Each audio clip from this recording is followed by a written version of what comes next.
तो अभी हम लोग क्वेश्चन ले रहे हैं फर्स्ट चैप्टर से, ठीक है। इसमें क्या है, इन 3 मोल्स ऑफ इथेन, हमको इथेन दिया गया है 3 मोल्स और कह रहा है कि calculate the following. Number of moles of carbon calculate करना है, number of moles of hydrogen atom calculate करना है, number of molecules of ethane calculate करना है। तीनों चीज़ को कैलकुलेट करना है, ठीक है। Number of molecules of ethane, ठीक है। तो सबसे पहले हमको दिया गया है 3 मोल्स ऑफ इथेन दिया गया है, 3 मोल्स ऑफ इथेन दिया गया है, 3 मोल्स ऑफ इथेन दिया गया है। 3 मोल्स ऑफ इथेन कैसे लिखते हैं? 3C2H6। 3 मोल्स ऑफ इथेन को कैसे लिखेंगे? 3 × C2H6। 3 मोल्स ऑफ इथेन लिखा गया है ना, 3 मोल्स ऑफ इथेन आ गया। अब इसमें क्या क्या बोल रहा है? Number of moles of carbon atom, number of moles of carbon atom. यहाँ देख लो क्या लिखा हुआ है, 3 मोल्स है, C2 है, 3 मोल्स हो गया, तो 3 मोल और यहाँ एक मॉलिक्यूल में 2 है। अब देखो अगर कहीं पर लिखा हुआ है C2H6, ठीक है, मीन्स C2H6 का मीनिंग क्या हुआ? इसका मीनिंग होता है 1 मोल C2H6, ठीक है। इसका मीनिंग होता है 1 मोल C2H6। अब जो है 1 मोल C2H6, ठीक है, कंटेंस कितना है? 1 मोल C2H6 कितना लिखा हुआ है? C2 है, ये 2 मोल हो गया, contains 2 mole of carbon atom. 1 mole C2H6 contains 2 moles of carbon atom, therefore 3 moles. हमको क्वेश्चन में कितना इथेन दिया गया है? 3 मोल दिया गया है, ठीक है। तो 3 मोल ऑफ कंटेन 1 मोल है 2, तो 3 मोल है, मल्टीप्लाई होगा 2 × 3, that is 6 moles of carbon atom. ये फर्स्ट क्वेश्चन सॉल्व हो गया, number of moles of carbon atom, ठीक है ना। ये फर्स्ट क्वेश्चन हमारा सॉल्व हो गया। 1 mole of C2H6 contain 2 mole of carbon atom, तो 3 mole of C2H6 contain 2 × 3 = 6 moles of carbon atom. ये जो 6 मोल हो गया हमारा आंसर, ठीक है। अब इसी तरह जो हम लोग बनाएंगे सेकंड में कर रहे हैं number of moles of hydrogen atom बनाएंगे। हम सेकंड बनाते हैं 1 मोल ऑफ C2H6 कंटेंस कितना है?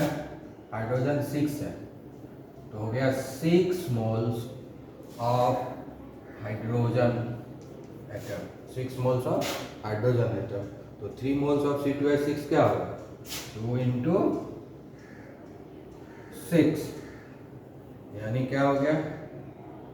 2 × 6 नहीं होगा,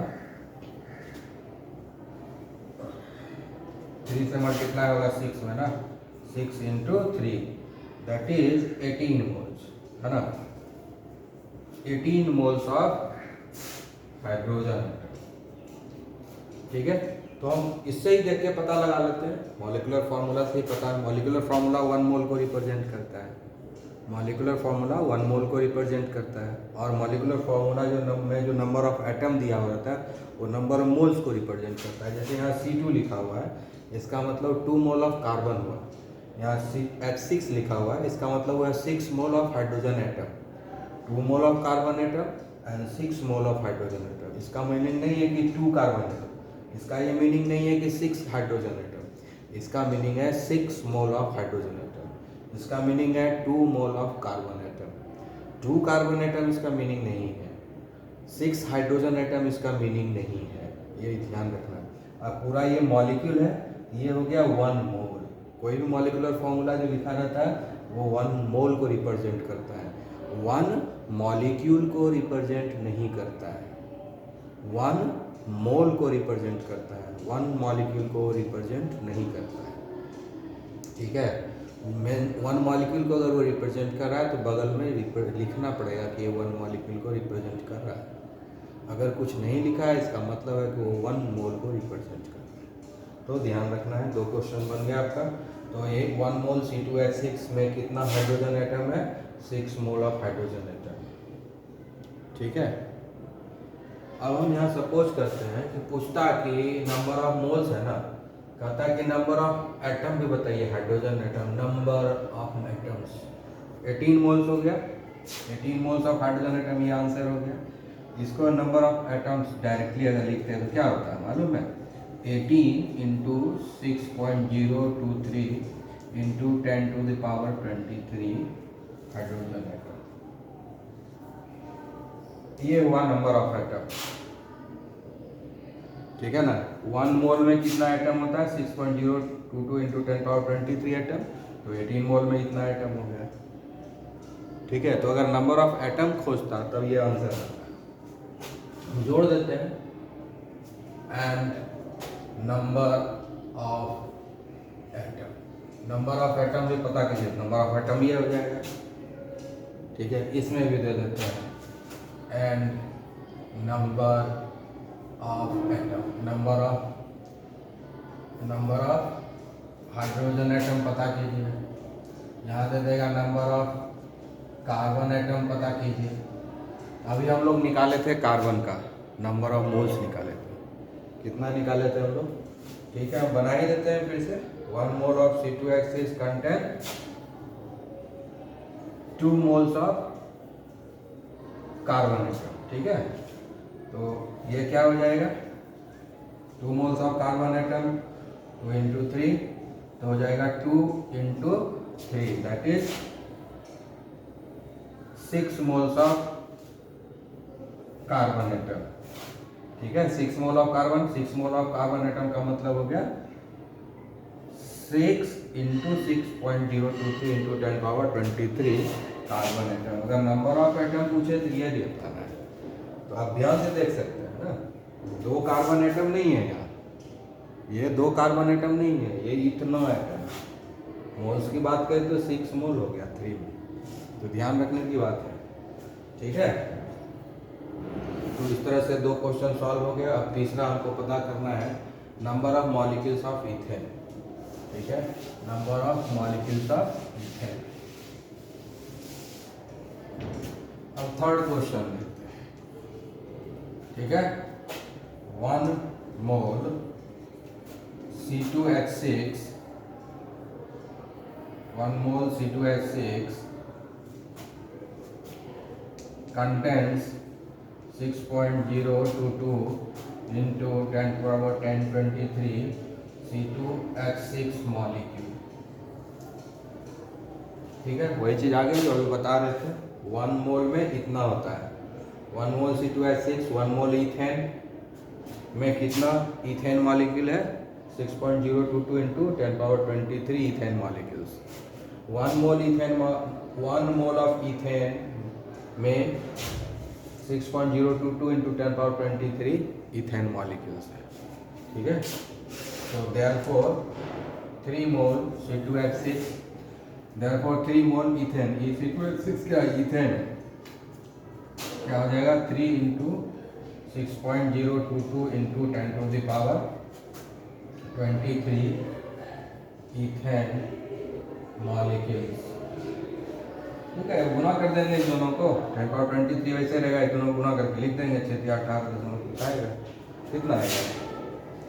18,066 इंटू 10⁻23 C2H6 मॉलिक्यूल्स। तो इस तरीके से हम लोग number of moles, number of molecules को कैलकुलेट करते हैं। इस बात का ध्यान रखना है। ठीक है। तो अभी क्वेश्चन क्या है कि what is the concentration of sugar in mole per litre. मतलब शुगर का कॉन्सेंट्रेशन निकालना है। शुगर सॉल्यूशन बनाया, यानी चीनी का शरबत बनाया, तो उस चीनी के शरबत का, शुगर सॉल्यूशन का कॉन्सेंट्रेशन पता करना है। ठीक है। तो कैसे पता करना है उसका कुछ तो क्राइटेरिया बोल रहा है if its 20 gram are dissolved in enough water to make a final volume up to 2 litre. मतलब कह रहा है कि 20 ग्राम हम शुगर लिए, है ना, 20 ग्राम शुगर लिए और पानी में मिला दिए, और जो फाइनल शुगर सॉल्यूशन बना है वो 2 लीटर है, एनफ वाटर है। मतलब सॉल्वेंट का अमाउंट नहीं दिया है, सॉल्यूशन का अमाउंट दिया है 2 लीटर। यानी चीनी मिलाने के बाद कितना वॉल्यूम होता है ना। कुछ सर्टेन अमाउंट ऑफ वाटर हम ले लिए और उसमें जो है चीनी मिला दिए। चीनी मिलाने के बाद उसके वॉल्यूम को देखते हैं, चीनी जब मिक्स हो गया तब वॉल्यूम देखते हैं। तो चीनी मिलाने के बाद जो वॉल्यूम है वो कह रहा है कि 2 लीटर है ना। अमाउंट ऑफ वाटर नहीं बता रहा है, अमाउंट ऑफ शुगर सॉल्यूशन बता रहा है 2 लीटर। अमाउंट ऑफ सॉल्वेंट नहीं बता रहा है, अमाउंट ऑफ वाटर नहीं बता रहा है। वाटर ही सॉल्वेंट है यहाँ ना, लेकिन उसको नहीं बता रहा है। फाइनल जो सॉल्यूशन बन गया उसका वॉल्यूम बता रहा है। तो सॉल्यूशन का वॉल्यूम हमारे पास कितना आया, 2 लीटर है। तो वॉल्यूम ऑफ द सॉल्यूशन हमारे पास है, और कितना सॉल्यूट देंगे, 20 ग्राम ऑफ शुगर को डिजॉल्व किया, 20 ग्राम शुगर को डिजॉल्व किया, यानी 20 ग्राम जो है अमाउंट ऑफ सॉल्यूट है जिसको डिजॉल्व किया गया सर्टेन अमाउंट ऑफ वाटर में, ताकि सॉल्यूशन बन जाए। कितना सॉल्यूशन बन जाए, 2 लीटर सॉल्यूशन बन जाए। तो पहले क्वेश्चन में क्या क्या दिया हुआ वो हम लिख लेते हैं। क्वेश्चन में क्या दिया हुआ है, मास of the solute, mass of the solute दिया हुआ है, ठीक है। सॉल्यूट क्या है यहाँ पर, C12H22O11, ये हमारा सॉल्यूट है। कितना है, 20 ग्राम, ठीक है। तो दूसरा चीज़ हमको क्या लेना है, दूसरा चीज़ हमको क्या दिया हुआ है, volume of solution, volume of solution कितना है, 2 लीटर। वॉल्यूम ऑफ सॉल्यूशन कितना है, 2 लीटर। तो कहता है कि कॉन्सेंट्रेशन पता कीजिए कि इसमें मोल पर लीटर, मोल पर लीटर का मतलब क्या होता है, मोलैरिटी, है ना। मोल पर लीटर का मतलब होता है मोलैरिटी, है ना। तो हम लोग मोलैरिटी ऑफ द सॉल्यूशन निकालेंगे, मोल पर लीटर का है ना, तो मोलैरिटी पर लीटर। तो मोलैरिटी निकालना है तब ना मोल पर लीटर निकलेगा। तो हमको निकालना क्या है, मोलैरिटी, ठीक है। मोलैरिटी को हम लोग कैपिटल एम से डिनोट करते हैं, ठीक है। कैपिटल एम किसका मोलैरिटी है, शुगर सॉल्यूशन का, इसलिए हम लोग लिख देते हैं C12H22O11, इसी का मोलैरिटी निकाल रहे हैं, इसलिए इसको लिख दिए। तो मोलैरिटी के लिए क्या चाहिए, number of moles of solute चाहिए, C12H22O11, number of moles of the solute चाहिए। क्या चाहिए, और वॉल्यूम ऑफ द सॉल्यूशन चाहिए इन ml इंटू 1000। तो वॉल्यूम ऑफ द सॉल्यूशन तो दिया हुआ है 2 लीटर दिया हुआ है, हमको चाहिए ml में, तो 2 लीटर दिया हुआ है, इसको हम लोग कर देते हैं 2000 ml। लीटर में दिया हुआ है ना, volume of the solution in ml into 1000 यहाँ है। तो लीटर में दिया हुआ है वॉल्यूम ऑफ द सॉल्यूशन, इसलिए उसको हमने कर दिया 2000 ml। अब हमको ये भी तो चाहिए, number of moles of solute चाहिए, इसको निकालना पड़ेगा, number of moles of the solute. तो हम निकाल लेते हैं उसको। तो number of moles of the solute निकालना है, C12H22O11। तो नंबर ऑफ मोल्स के लिए क्या होता है formula, actual mass divided by molar mass, actual mass divided by molar mass, ठीक है, ठीक है। Actual mass divided by molar mass. Actual mass कितना दिया हुआ भाई, 20 ग्राम, ठीक है। और अब मोलार मास इसका निकाल लेंगे, ठीक है। मोलार मास कितना होगा, कार्बन का कितना होता है, 12 ग्राम होता है, 12 कार्बन है। फिर हाइड्रोजन का जो मास 1 होता है, कितना हाइड्रोजन है, 22 है। फिर ऑक्सीजन का एटॉमिक मास होता है 16, कितना है, 11 है। ये हो गया हमारा 20 अपॉन, इसको जब कैलकुलेट करोगे, सारा कैलकुलेशन करने के बाद जो आएगा वो आएगा 342, ठीक है। ये हो गया 3 मोल, ठीक है। 20/3.2 ग्राम को कैलकुलेट करोगे, डिवाइड कर दोगे तो आएगा 0.0585 मोल,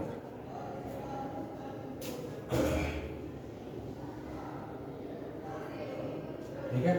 तो हमको नंबर ऑफ मोल्स मिल गया, नंबर ऑफ मोल्स मिल गया ना, हम यहाँ पे बैठा देंगे, ठीक है। तो इस फॉर्मूला को हम फॉलो करेंगे, बना लेंगे। अब हमारे पास वॉल्यूम भी है, नंबर ऑफ मोल्स भी है, तो हम इस फॉर्मूला का यूज करके मोलैरिटी को निकाल लेंगे, यानी कॉन्सेंट्रेशन निकाल लेंगे मोल्स पर लीटर, ठीक है। अब हम लोग लिखते हैं, ठीक है। क्या कर रहे हैं, कॉन्सेंट्रेशन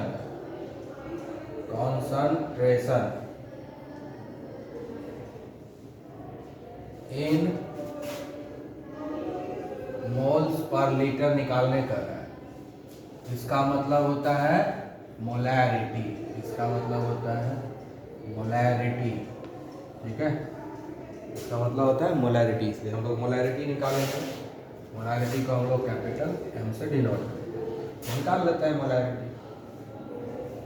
तो मोलैरिटी ऑफ सॉल्यूशन, ये सॉल्यूशन का क्या मोलैरिटी है, इस सॉल्यूशन का क्या मोलैरिटी है। सॉल्यूशन का मोलैरिटी होता है कितना है देखना है। तो molarity of sugar solution, molarity of sugar solution, ठीक है। मोलैरिटी ऑफ शुगर सॉल्यूशन क्या हो गया, number of moles of the sugar, volume of the solution into 1000, ठीक है। तो नंबर ऑफ मोल्स कितना आ गया, 0.0585, ठीक है।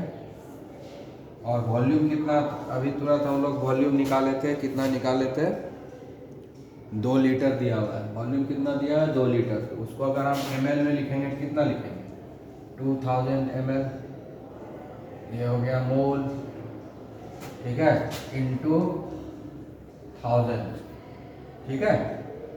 तो ये पर लीटर होगा 1000, जैसे यहाँ मल्टीप्लाई किए, इसको ये लिखने की जरूरत नहीं है, लिखने की जरूरत नहीं है, डायरेक्ट हम लिखेंगे मोल पर लीटर, ठीक है। अब इसको जो है कैलकुलेट कर देंगे, कैलकुलेट करने के बाद आएगा यहाँ पर ये कट जाएगा, ये कट जाएगा, अब 2 से इसको डिवाइड कर देंगे तो 0.0293 मोल पर लीटर आएगा। यही हमारा आंसर हो गया, ठीक है। इस तरीके से ये क्वेश्चन सॉल्व हो गया। हमको मोलैरिटी निकालने के लिए नंबर ऑफ मोल शुगर चाहिए, number of volume of solution चाहिए, दोनों चीज़ पता करके वैल्यू पुट करेंगे, बन जाएगा, ठीक है। बहुत सिंपल है। अभी हम लोगों को पढ़ना क्या है, if the density of the methanol, methanol लिया गया है, मिथेनॉल तो लिक्विड फॉर्म में होता है ना, मिथेनॉल लिक्विड फॉर्म में लिया गया है, उसका डेंसिटी है। मिथेनॉल यहाँ पर सॉल्यूट है, ये ध्यान देने वाली बात है, इसको पानी में डिजॉल्व किया गया है। What is its volume needed for making 2.5 litre of its 0.25 m solution, मतलब जो सॉल्यूशन बनेगा उसका स्ट्रेंथ होगा 0.25 मोल। जो सॉल्यूशन बनेगा उस सॉल्यूशन का स्ट्रेंथ होगा 0.25 मोल, मतलब 0.25 मोल पर लीटर, 0.25 मोल पर लीटर, मोलैरिटी है ना दिया हुआ, तो मोल पर लीटर होगा। कितना सॉल्यूशन बनेगा, 2.5 लीटर। सॉल्यूशन टोटल कितना बनेगा, 2.5 लीटर। क्या यहाँ पर लिया गया है, यहाँ पर लिया गया है मिथेनॉल CH3OH, इसमें इसको वाटर में ऐड किया गया, तो क्या बना, CH3OH सॉल्यूशन, यही ना बना है, यही बना है। बना क्या, ये हो गया सॉल्यूट, ये हो गया हमारा सॉल्वेंट, और ये हो गया हमारा सॉल्यूशन, है ना। ये भी लिक्विड है, ये भी लिक्विड है, ये भी लिक्विड, सब लिक्विड ही है ना। इसलिए मास का डेंसिटी मतलब इस सॉल्यूट का ये डेंसिटी बता रहा है। ये ध्यान देने वाली बात है कि इस क्वेश्चन में जो डेंसिटी बता रहे हैं मीथेनॉल का बता रहा है, और ये मीथेनॉल जो है सॉल्यूट है, तो डेंसिटी ऑफ सॉल्यूट बता रहा है। तो कह रहा है कि कितना वॉल्यूम लेंगे, क्योंकि ये लिक्विड में होता है तो मास नहीं पूछेगा, ज़्यादातर पूछेगा कितना वॉल्यूम लेंगे, है ना, कितना वॉल्यूम हम लेंगे मीथेनॉल का। और बनाना कितना है सॉल्यूशन 2.5 लीटर, तो सॉल्यूशन कितना है 2.5 लीटर। अब हम लोग लिख लेते हैं, ठीक है, density of solute, density of solute, solute क्या है CH3OH, कितना दिया हुआ है 0.793 kg पर लीटर, यही है ना। kg पर लीटर में हम लोग तो कैलकुलेशन ग्राम पर ml में करते हैं, तो इसको हम लोग ग्राम पर ml में कर लेते हैं कैलकुलेट। 0.793 है, kg है ना, kg है तो एक kg में 1000 ग्राम हो जाएगा, ठीक है। और पर लीटर है तो लीटर कहाँ आएगा नीचे, तो 1 लीटर में क्या होता है 1000 ml, तो क्या हो गया 1000 कट गए, तो इसी को हम लोग लिखते हैं 0.793 ग्राम पर ml। कहीं कहीं ml के बदले क्या लिखते हैं सेंटीमीटर क्यूब, इसी को हम लोग लिख सकते हैं 0.793 ग्राम पर सेंटीमीटर क्यूब। दोनों में से जो तुमको अच्छा लगे लिख सकते हो। इस तरह से कैलकुलेट किए, केजी पर लीटर को हम लोग कन्वर्ट कर दिए ग्राम पर ml, ठीक है। 1 केजी के बदले लिख दिए 1000, और 1 लीटर के बदले लिखे 1000 ml। पर लीटर है तो नीचे डिनोमिनेटर में आएगा, जैसे डिनोमिनेटर में 1000 ml कट गया दोनों, तो फिर से वही रह गया, यही चीज़ है कि नहीं, वही रह गया, जो यहाँ था नंबर वही नंबर रह गया, मैग्नीट्यूड सेम रह गया, उसमें कोई डिफरेंस नहीं है। तो डेंसिटी ऑफ द सॉल्यूट दिया हुआ है। उसके बाद है व्हाट इज इट्स वॉल्यूम, मतलब इसका कितना वॉल्यूम लेना है, यानी वॉल्यूम ऑफ द सॉल्यूट निकालना है, वॉल्यूम ऑफ द सॉल्यूट निकालना है, यही हमको निकालना है। कितना सॉल्यूशन बनाना है, वॉल्यूम ऑफ द सॉल्यूशन है 2.5 लीटर, ठीक है। तो इसको हम लोग ml में कर लेंगे, 2.5 इंटू 1000 ml, तो लीटर को हम लोग ml में कन्वर्ट कर दिया, ठीक है, क्योंकि हम लोग ml में ही फॉर्मूला में यूज करते हैं इसलिए। उसके बाद मोलैरिटी ऑफ द सॉल्यूशन है ना, मोलैरिटी ऑफ द सॉल्यूशन कितना है 0.25, मोलैरिटी ऑफ द सॉल्यूशन कितना है 0.25। निकालना है हमको volume of the solute, density दिया हुआ है, वॉल्यूम ऑफ द सॉल्यूट निकालना है, डेंसिटी ऑफ द सॉल्यूट दिया हुआ है, तो क्या चीज़ मिल जाए हमको कि वॉल्यूम ऑफ सॉल्यूट निकल जाएगा। ध्यान देने वाली बात है, देखो यहाँ पर क्या होता है, डेंसिटी इक्वल टू क्या होता है mass by volume, density equal to mass by volume. Density दिया हुआ है, वॉल्यूम निकालना है, यानी मास हमको चाहिए, तो मास अगर हम निकाल लेते हैं मास ऑफ द सॉल्यूट, तो हमारा जो वॉल्यूम ऑफ द सॉल्यूट निकल जाएगा, है कि नहीं। वॉल्यूम ऑफ द सॉल्यूट निकालना है तो V इक्वल टू क्या हो जाएगा m/d, d मतलब क्या हुआ डेंसिटी, तो डेंसिटी ऑफ द सॉल्यूट तो दिया हुआ है क्वेश्चन में ही, डेंसिटी दिया हुआ है, वॉल्यूम निकालना है, तो मास नहीं दिया हुआ है, मास ऑफ द सॉल्यूट, यानी हमको यहाँ पर मास ऑफ द सॉल्यूट को डिटरमाइन करना होगा। तो मास ऑफ द सॉल्यूट कैसे निकलेगा, number of moles of the solute निकालेंगे, number of moles of the solute निकाल लेंगे तो मास ऑफ द सॉल्यूट निकल जाएगा। तो हमको निकालना है मास ऑफ द सॉल्यूट, तो हमको निकाल लेंगे हम लोग number of moles of the solute निकाल लेंगे। Number of moles of the solute जब निकाल लेंगे तो वही जो है हमारे लिए काम देगा, क्योंकि उसी से फिर मास ऑफ द सॉल्यूट निकल जाएगा। तो हम लोग अब number of moles of the solute निकालेंगे, number of moles of the solute निकालेंगे। कैसे निकालेंगे, यहाँ पर जगह नहीं है जिसको हम मिटा देते हैं। तो यहाँ पर लिख देते हैं कि हमको निकालना क्या है। हमको निकालना है डेंसिटी का फॉर्मूला को यूज करते हुए हमको वॉल्यूम निकालना है। तो m/d इसी फॉर्मूला का यूज करेंगे। ठीक है, तो हमारे पास d है। ठीक है, वॉल्यूम को निकालना है, ये नहीं है तो m निकालेंगे। m निकालने के लिए नंबर ऑफ मोल्स चाहिए। तो नंबर ऑफ मोल्स निकालने के लिए हम लोग मोलैरिटी का इक्वेशन यूज करेंगे। ठीक है, तो मोलैरिटी ऑफ द सॉल्यूशन का फॉर्मूला क्या होता है, number of moles of the solute, number of the moles of the solute. ठीक है, तो सॉल्यूट यहाँ कौन है, CH3OH। तो number of moles of the solute by volume of the solution in ml into 1000, यही हमारा फॉर्मूला है। इसी फॉर्मूला को फॉलो करेंगे, बन जाएगा। मोल्स ऑफ द सॉल्यूशन कितना हुआ है, सॉल्यूशन कौन है, मिथेनॉल का सॉल्यूशन है, पानी मिला हुआ है।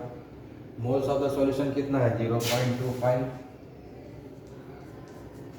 ठीक है, 0.25 ये निकालना ही है। Number of moles of the solute divided by volume of the solution, volume of the solution कितना है, 2.5 इंटू 1000।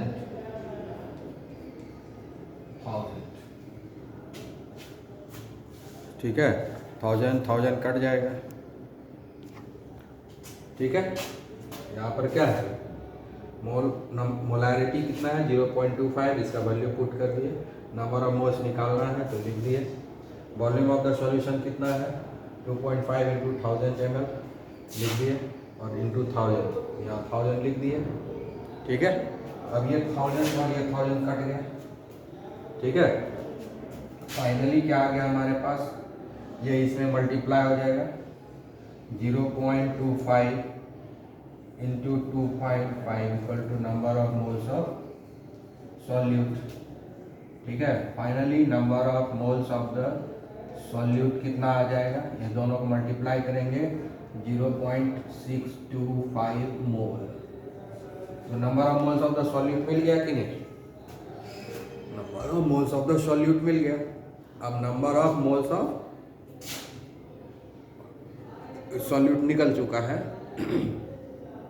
तो अब निकालेंगे मास ऑफ द सॉल्यूट।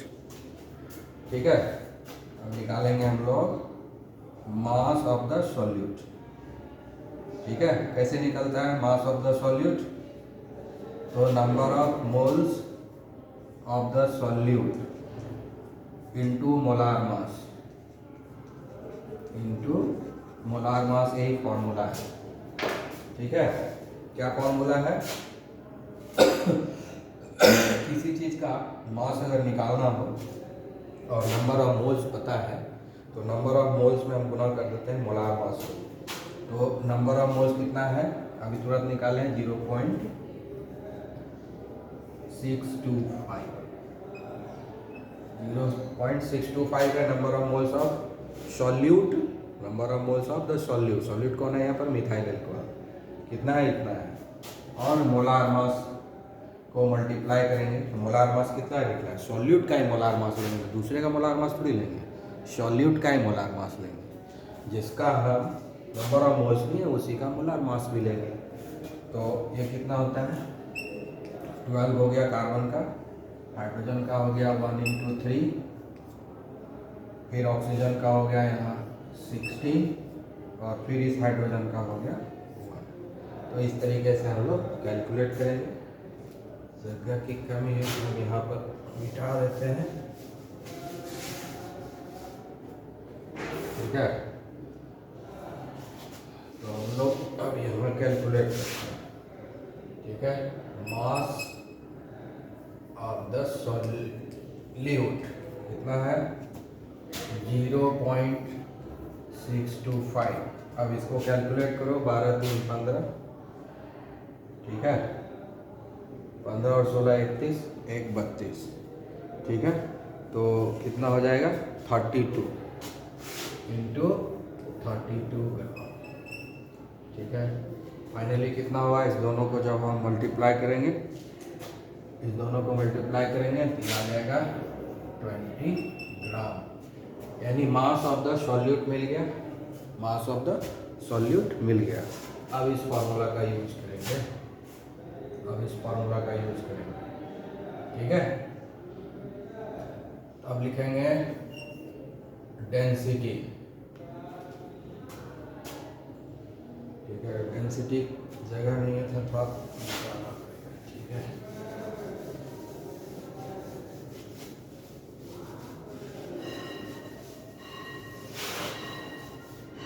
तो अब हम लोग लिखते हैं यहाँ formula, density of solute equal to mass of solute upon volume of solute, ठीक है। ये फॉर्मूला है, निकालना तो अभी हमको वॉल्यूम ही है ना, volume of solute equal to mass of solute divided by, इधर आ जाएगा डेंसिटी ऑफ सॉल्यूट, ठीक है। इसको हटा देते हैं, इसका जरूरत नहीं है, ठीक है। तो मास ऑफ द सॉल्यूट कितना निकाले हैं, 20 ग्राम,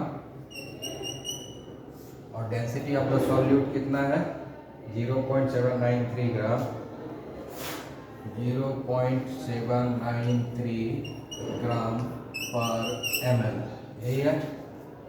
ये ग्राम ग्राम कट जाएगा, ml बचेगा, ठीक है। 20 को हम जो डिवाइड करेंगे तो आएगा 25.22, आगे हमारा 25.22 ml, यही आपका आंसर हुआ ना, यही हो गया, ठीक है। यही हो गया volume of the solute CH3OH, कितना आया 25.22 ml, ठीक है। तो इसको अच्छे तरह से प्रैक्टिस करेंगे तो समझ में आ जाएगा, ओके।